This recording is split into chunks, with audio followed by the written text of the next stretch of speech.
Hoy les voy a hablar del icono de la cena de Maús, que se trata de la descripción de una de las apariciones de Jesús resucitado y que en la liturgia se recuerda el miércoles de la octava de Pascua.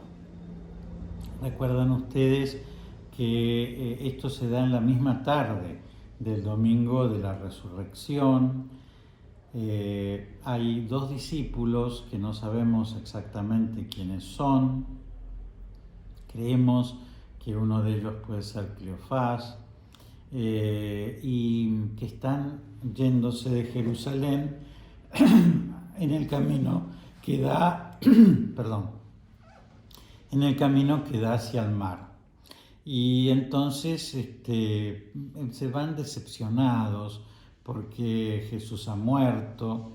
Se quedaron el sábado porque tenían el descanso sabático, pero el domingo, que vendría a ser para nosotros el lunes, por decirles, se escapan de Jerusalén, no quieren saber más nada con esto que pasó, tan traumático, tan difícil.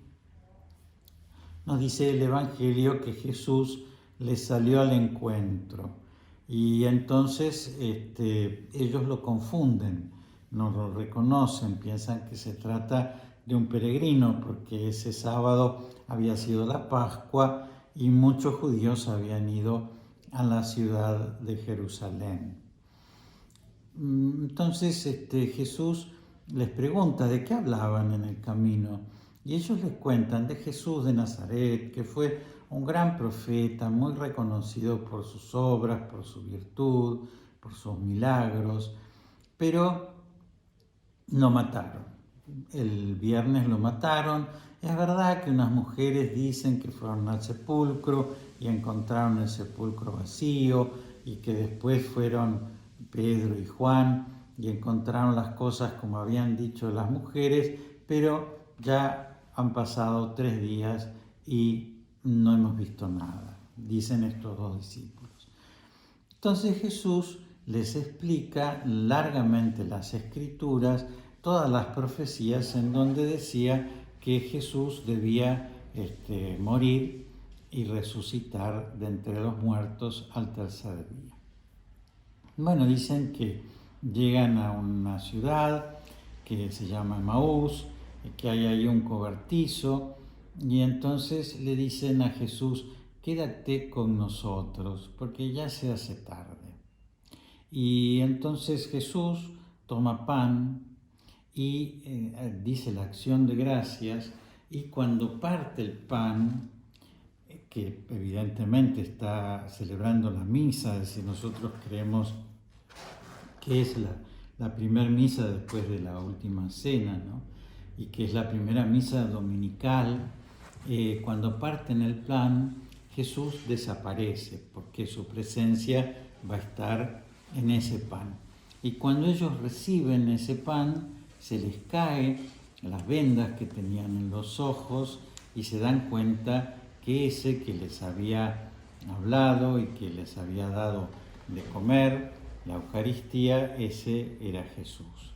Y entonces es curioso porque vieron que le decían a Jesús: quédate con nosotros, que ya se hace tarde. Y sin embargo, ellos tienen tiempo, es decir, se ve que más bien en su ánimo se hacía tarde, estaban cansados, daban todo por terminado, porque esa misma tarde ellos vuelven a Jerusalén para decir que Jesús se les apareció y partió para ellos el pan. Y entonces los discípulos también les dicen: sí, es verdad, nosotros también se nos apareció en el cenáculo. Bueno, en lo particular de esta aparición es el sentido eucarístico. Vieron que la Eucaristía tiene 2 partes: la liturgia de la palabra y la liturgia de la Eucaristía.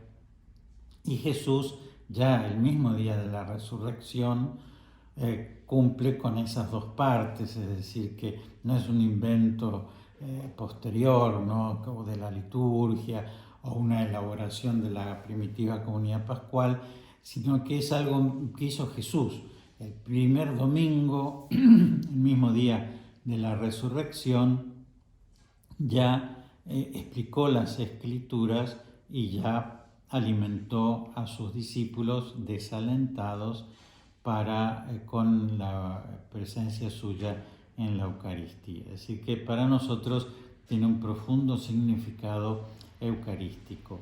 Y tiene también el significado de dónde tenemos que reconocerlos, porque ya no lo vamos a ver más históricamente. Ya Jesús no se muestra a los discípulos como se había mostrado, no lo reconocen, piensan que es un peregrino, es decir, tendría un aspecto distinto del aspecto que ellos conocían, pero ahora lo van a reconocer al partir el pan. Y eso es sumamente importante porque es lo que hacemos cada uno de nosotros, ¿no?, cuando lo recibimos en la Eucaristía. Les cuento algo más que me acordé recién, perdón, de la descripción del icono. Bueno, ven que parece como si fuera algo que estuviera fuera, pero en realidad esa es la forma en que en los iconos se quiere decir que está adentro.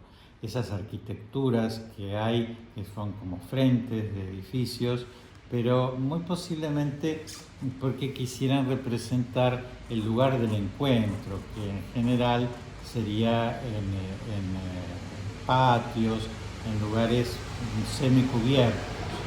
Ven también que está ese telón rojo descorrido, que es muy común en algunos iconos, por ejemplo en la Anunciación, y que quiere decir que un misterio se reveló, ¿no es cierto? Es decir, el color rojo y el telón hacen recuerdo a la cortina que cubría el Sancta Sanctorum, ¿no es cierto? Es decir, la cortina que velaba el misterio escondido en el santuario de Jerusalén.